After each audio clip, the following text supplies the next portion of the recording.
Good afternoon. First, I would like to thank the organizing committee for the kind invitation to present this paper, which improves previous studies made by the speaker on this topic. Just 1 second while I start the presentation.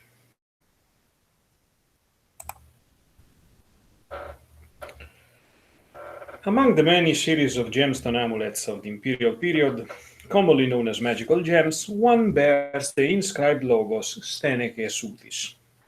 This magical formula appears with variants on amulets often inscribed on their reverse with personal names. When combined with an image, this formula is always related to female deities, and in many cases, the gems show a goddess wearing a long robe and holding a branch in her hand, such as in this exemplar from Perugia. Almost all of the amulets bearing this motif are made of hematite, or alternatively magnetite, two stones that have specific meanings in ancient Celtic tradition, being often related to the planet Mars, as well as to erotic attraction, based on a persuasive analogy between the magnetic force of the stone and that of love. The complete list, already compiled by Simone Michel in her handbook Die magischen Gemmen, in which these amulets are classified among the representation of Isis and significantly placed in a separate category, can now be enriched with further recently published exemplars, most of which are available on the internet through the Campbell-Bonner Magical Gems database. The inscribed logos is still challenging the scholars as to its meaning, but the interpretation proposed so far can now be improved and compared with the iconographical motifs, in order to make further hypotheses about the function of these amulets, and possibly to find more information about them in the literary sources. As a first step, we need to compare the various motifs accompanied by the formula, in order to identify the role of the deities shown on these amulets. This might lead us to imagine the possible function of such magical devices and maybe even their archetypal models.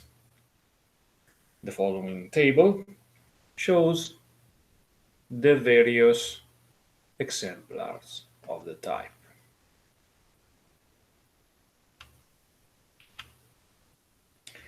We can easily observe that, except from those amulets with no image, such as number 14, here, the formula appears to be tested in combination with 5 different female deities.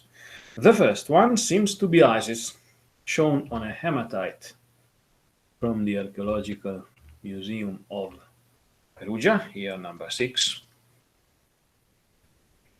And most probably, according to Simone Michel, also on a prism seal in the British Museum of London, here number 12. You can see here the image, clearly Isis. Secondly, we have Aphrodite, seen on a well-known British museum lapis lazuli, number 11. And thirdly, the previously mentioned goddess with a branch in her hand. The latter figure is doubtlessly the most frequent in this small group of amulets, such as number 1, 2, 5, 1, 2, 3, 5, and 6, and 9. The group includes also an exemplar from Smyrna, like here number 5. The goddess also appears on a Getty Museum magnetite, number 9, here, accompanied by one of Aphrodite's magical names, Arophrasis.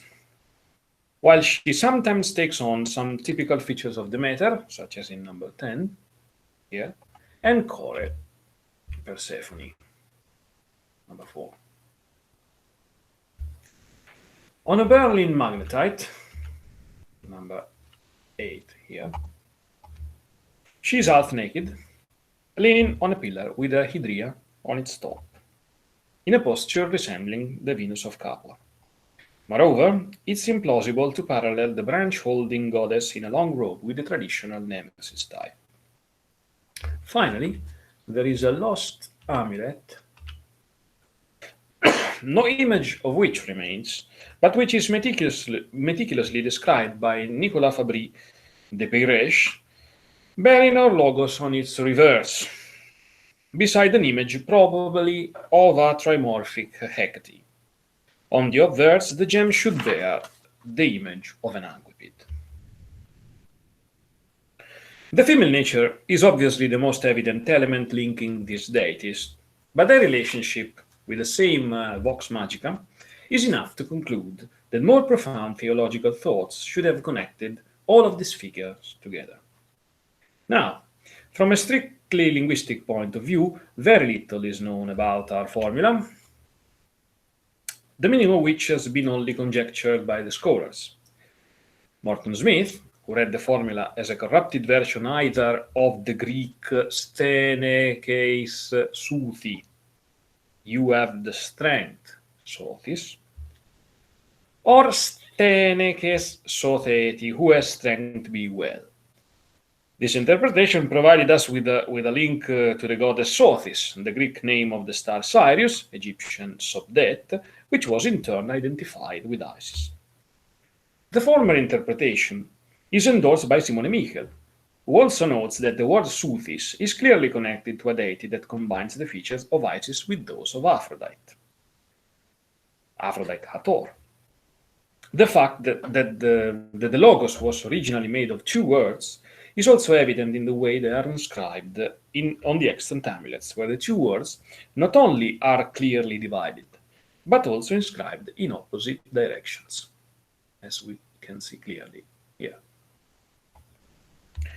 The hypothesis connecting the formula ﷺ to the name of Sirius Sothis seems indeed plausible, especially when we consider those amulets clearly linked to the image of Isis. However, we still need to explain why Isis attributes appear only in 2 of the 15 extant gems, while most gems show other motives. Furthermore, none of our gems show the typically Greco-Roman image of Sothis as a goddess riding a dog, a symbol of the star. A very intriguing reading is proposed by Joachim Quack in his forthcoming monograph on Egyptian deacons. In his view, the logos could be made of the Egyptian names of 2 astrological deacons. The first word of the formula, steneke, could be an extremely corrupted form of the Egyptian name of the deacon Sapti Hanwi, probably corresponding to the Greek name Stipchnie reported by Camaterus. In the same way, he relates Sothis to the Egyptian deacon Sabdet. This interpretation is extremely appealing, especially when considering that the decan Saptihanwi, generally associated with the 3rd arc of Scorpio, is often related to Nephthys in the Egyptian astronomical tradition, while Sabdet, probably the first decan of Cancer, whose name is that of Sothis Sirius, is in turn connected with Isis.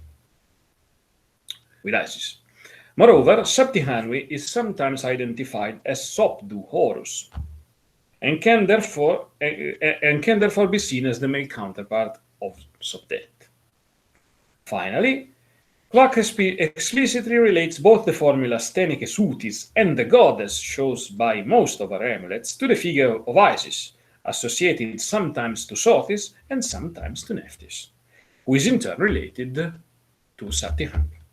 This explanation, which does not invalidate but rather integrates the previous theories, serves not only to confirm the supposed relations between our goddess and Isis, but also to explain the combination of these logos with other deities, thus referring to an astrological aspect of Isis in close connection with the star Sirius, and the 2 deacons probably seen as 2 complementary aspects of the same deity. If this is true, we could also explain the different iconographies accompanied by the formula, such as the Anadyomene type. In fact, the relationship between Sopdet and Aphrodite Hathor is well known, both from the literary sources and from the evidence of the amulets. For example, there is a complete series of amulets combining the Anadyomene image with a complex logos, which is similar to what we read in the prayer to the Star of Alfred reported by PGM-4. Moreover, the Anadyomene type corresponds to the description given by the Hermetic treatise De Trigintas ex Decanis of the third decan of Gemini. But significantly, in Quack's theory, the description might have of the description of the Trigintas ex Decanics might have referred originally to one of the decans of Cancer, and can therefore be consistent with the supposed meaning of our logos. All of these goddesses, to whom also Nemesis might be added, being often assimilated to Isis by the Greek magical papyri, are presented together in a famous prayer to Selene reported by PGM-7, where the goddess is invoked as Isis, Hathor, Sothis, Sothi, Nemesis, and Adrasteia. If this really is the identity of the goddess, shown on more than half of the series, then we could establish a parallel between this figure and that of a virgostolata tenens laurum mentioned by the ancient lapidaries. In fact, the text of Damigeron and ŁAX provides the following instructions to make an amulet out of a stone called the lapis chalcedonius. Indeed, it is not certain that the name Chalcedonius, which arises from a conjectural reading of the editors, is the stone which the lapidary really indicates. In fact, the variant Carsidonius, reported by many manuscripts, might refer to that lapis carchedonios, literally stone of Carthage, probably a carbuncle or even a hematite, that we often find in the ancient Lytic tradition. Here we see the description of the stone, which has the color of fire, in the lapidary of Socrates and Dionysius, and resembles blood. This stone is normally related to the planet Mars, and can therefore be referred to the decan of Scorpio, called the Saptihanwi, which is in fact associated in Egypt to flint, a mineral that has much in common with the hematites that are normally employed on the extant gems of our series. Although one should be aware of the difficulties arising from the attempt to establish connections between real magical amulets and their archetypal models described by the sources, it seems likely to connect the virgostolata tenens laurum mentioned by the lapidary with the motive recurring on our group of gems. In fact, the many functions of the amulets described by Damigeron and ŁAX are consistent not only with the supposed meaning of the logos, but also with the different deities that appear on the extant specimen as shown in this table. We see, for example, that the amulet is able to cure dropsy or to serve as a means to fascinate, or it can bring luck to the wearer. It seems therefore possible to conclude that the group of gems bearing the logos ǀΘΕΝΕΞE ЈOΥΘΙ쌓, combined with the image of a goddess holding a branch, might be the result of the Greco-Roman transformation of an ancient Egyptian tradition focusing on specific astrological aspects of the goddess Sopdet, related to Isis and seen as a female goddess related to the Nile flood, as well as the consort of Soped, and therefore related also to love attraction. The lapidary suggests wearing the amulets since adolescence, hence probably the number of personal names on the reverse of many of our gems, which may indicate either the wearer as well as the beloved one. Moreover, the lapidary of Damigeron and ŁAX, which probably refers to our amulets, mention two different images that can be engraved to enhance the stone's power and achieve the same magical purposes. In addition to the Virgostolata tenens larum, the text also mentions a Martem armatum, Mars with his weapons, which is probably an interpretatio Greca of the decan Sapti Hanui, Scorpio, the third decan of Scorpio, who is often described in the astrological treatises as an armed man. The fact that the female goddess was sometimes syncretized with Aphrodite is indeed evident. Thus, we might even suppose, if the link established is correct, that the two figures might have been sometimes used in a logic of gender opposition, male versus female, and have therefore been also employed in love magic. Thank you very much. E problematica per un ebreo, dunque grazie, veramente ottima presentazione. Grazie. Anche per un cristiano. Sì, infatti, ugualmente.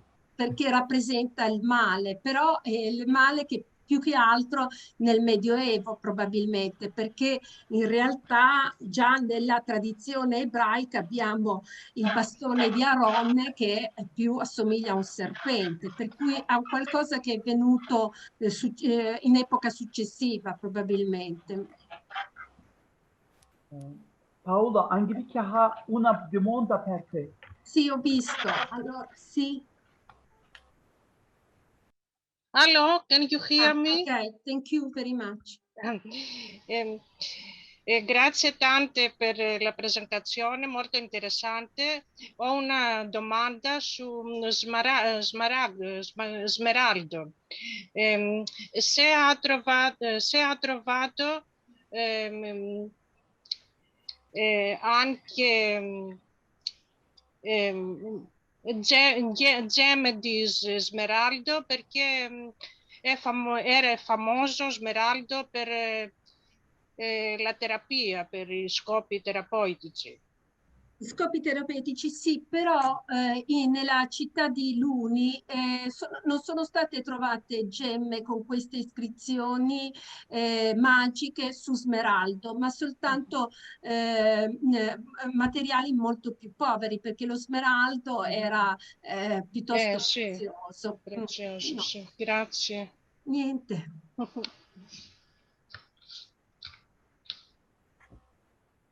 So we shall see again at 3 o'clock in the afternoon.